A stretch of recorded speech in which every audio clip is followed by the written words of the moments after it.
Hai guys, banyak FUD yang sekarang sedang bertebaran menyerang Binance di mana ini bisa membuat harga Bitcoin dan kripto turun.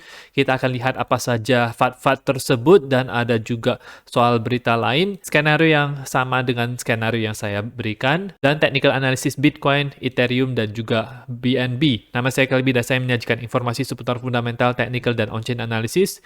Klik like dan subscribe untuk mendukung channel saya. Kita akan lihat dulu untuk Bitcoin di time frame weekly-nya ya teman-teman, karena ini adalah hari Senin. Weekly close-nya itu tidak terlalu baik, dalam posisi merah. RSI-nya masih berada di atas 50, jadi ini masih dalam posisi bullish untungnya. MACD juga masih berada di atas, ada di resistance 0, tapi dari price action-nya itu tidak terlalu baik karena ini merah ya teman-teman. Untuk daily-nya hari Sabtu dan hari Minggu tidak terlalu banyak perubahan, sempat naik ke daerah 22.600, tapi close juga tidak terlalu tinggi ya teman-teman. RSI dalam posisi bearish, MACD juga dalam posisi bearish ke bawah dan histogramnya itu merah. Di time frame 4 jamnya ini kondisi masih sideways ya teman-teman, jadi ini kemungkinan adalah pola yang korektif, tidak terlalu bullish ketika dia berusaha untuk naik ke atas, sempat naik ke 22.600-an tetapi gagal ya teman-teman, ada rejection dari situ, selling pressure, dan sekarang ini berusaha bertahan di atas garis support ini. Pola yang terbentuk kemungkinan adalah pola bear flag, pola yang bearish bisa membuat harga turun, ada kecenderungan yang lebih besar untuk harga turun ya teman-teman dibandingkan dengan ke atas, tetapi tentu saja kita harus melihat price action-nya, apakah dia akan breakout ke atas atau ke bawah. Menembus 22.600-an bisa menunjukkan kalau itu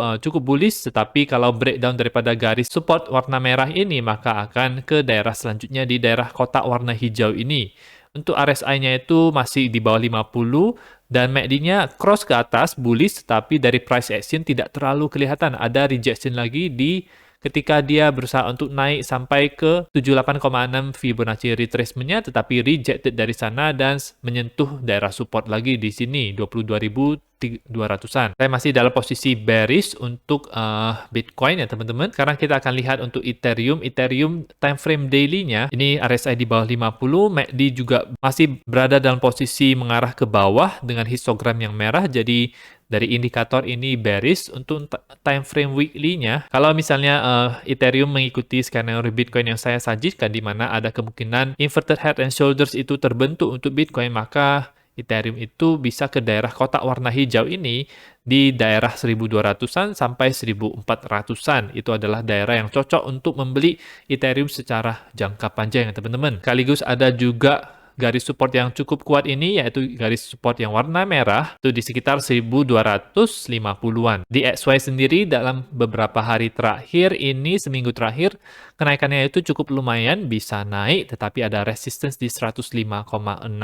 RSI bullish, untuk MACD juga masih bullish, meskipun akan ada ancaman crossover ke bawah, bearish, bagus untuk Bitcoin, tetapi kita akan lihat pergerakan harga selanjutnya. Daerah yang bisa menjadi resistance yang cukup besar itu adalah daerah kotak warna merah ini dengan garis resistance warna biru ini. Kalau di akhir bulan Maret, maka itu akan di sekitar nilai 108,5.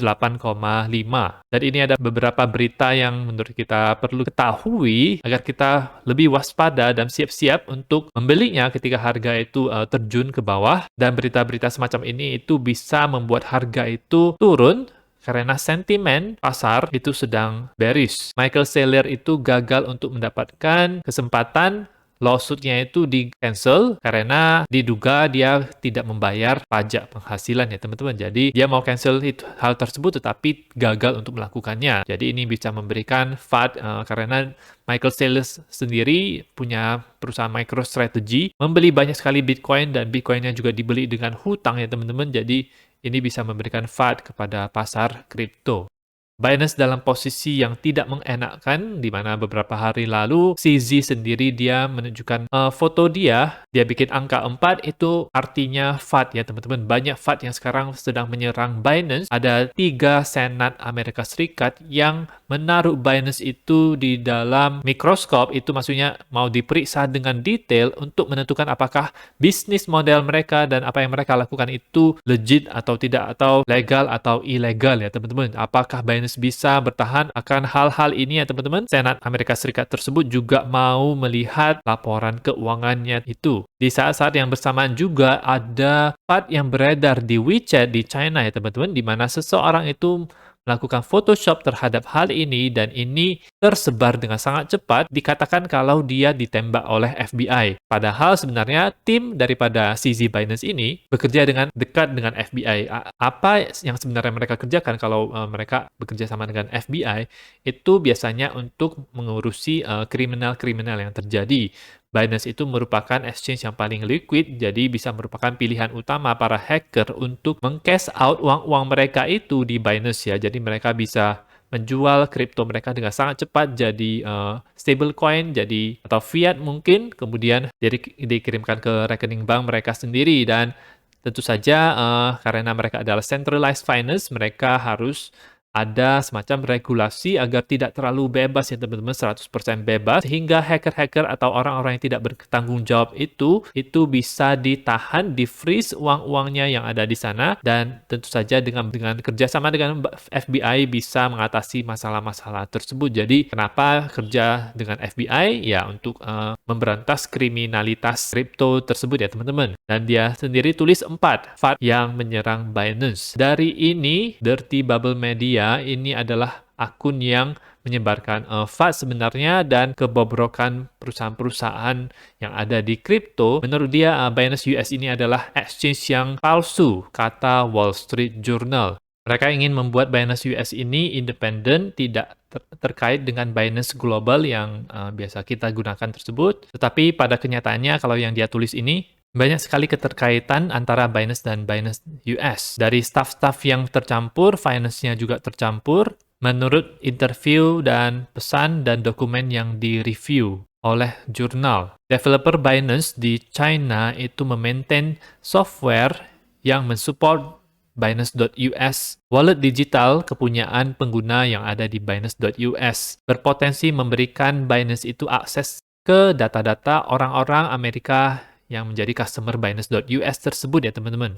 Ada lagi FAT yang menyerang Binance, terjadi di saat-saat yang bersamaan juga. Kalau kita lihat Twitter ya teman-teman, ini ada 200.000 lebih tweet itu mengenai Binance dan ini isinya sebagian besar adalah soal FAT ya teman-teman, bukan berita baik sebenarnya. Dari ini juga artikel di Bloomberg.com disebutkan kalau Senat US yang merepresentasikan Demokrat dan Republik partai di Amerika itu menuduh Binance itu adalah tempat yang enak untuk melakukan aktivitas finansial yang ilegal ya teman-teman. Jadi ada muncul lagi di portal berita Amerika, Bloomberg. Berita ini juga muncul di mana Binance itu dulu pernah mendekati Gary Gensler yang sekarang menjadi ketua SEC untuk peran advisory-nya karena menurut dari mereka Gary Gensler ini bisa memberikan insight-insight yang bermanfaat untuk exchange crypto Binance tersebut.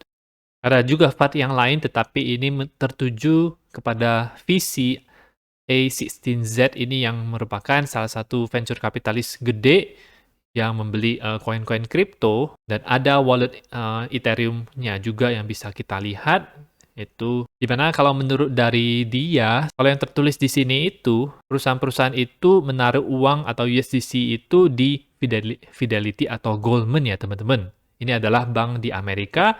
Bank Amerika akan memberikan bunga kepada perusahaan A16Z ini dan mungkin dan Echo namanya. Tentu saja ini aman ya teman-teman karena kalau sebagai user kita depo ke perusahaan ini, dua perusahaan ini, USDC, kemudian USDC itu mereka akan masukkan ke Bank Amerika ya tampaknya sih aman, tetapi menurut dari dia mereka memasukkan ke BlockFi, Wire, Genesis, dan protokol-protokol DeFi ya teman-teman.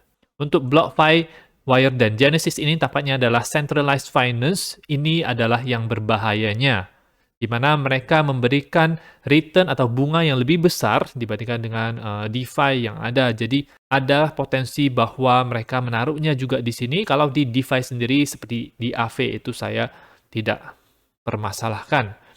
Tapi ini adalah pendapat dari orang ini ya teman-teman.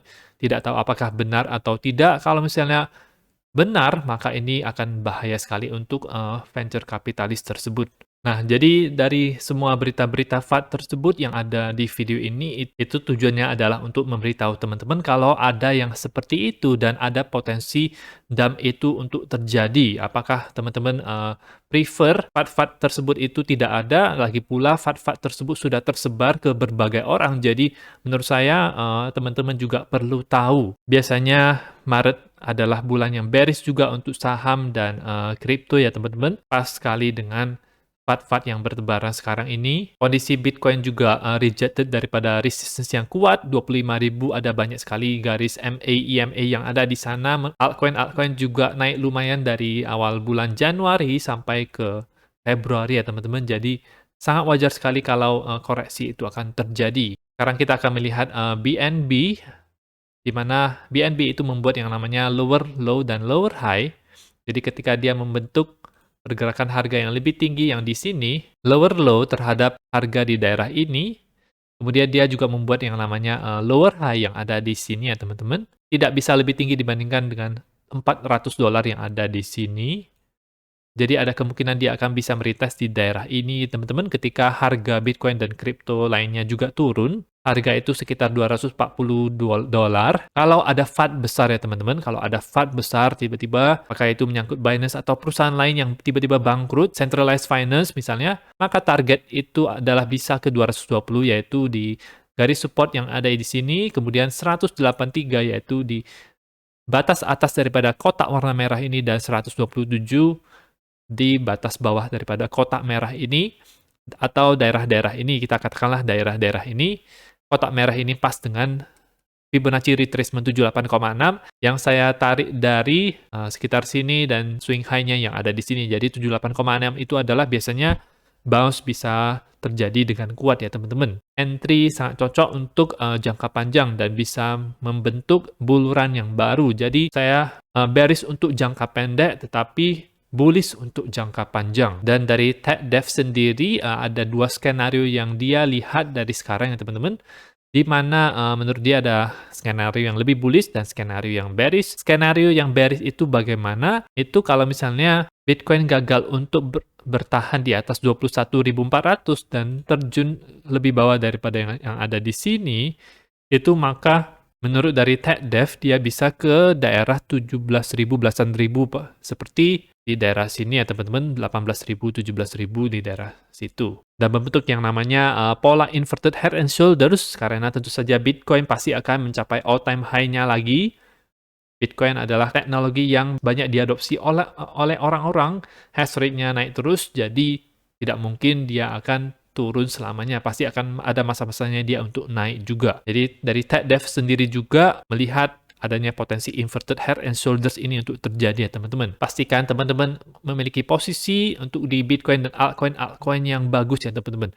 Itu saja untuk informasi pada video kali ini. Semoga bermanfaat. Teman-teman bisa dukung channel saya dengan mengklik like dan subscribe dan nantikan video saya selanjutnya.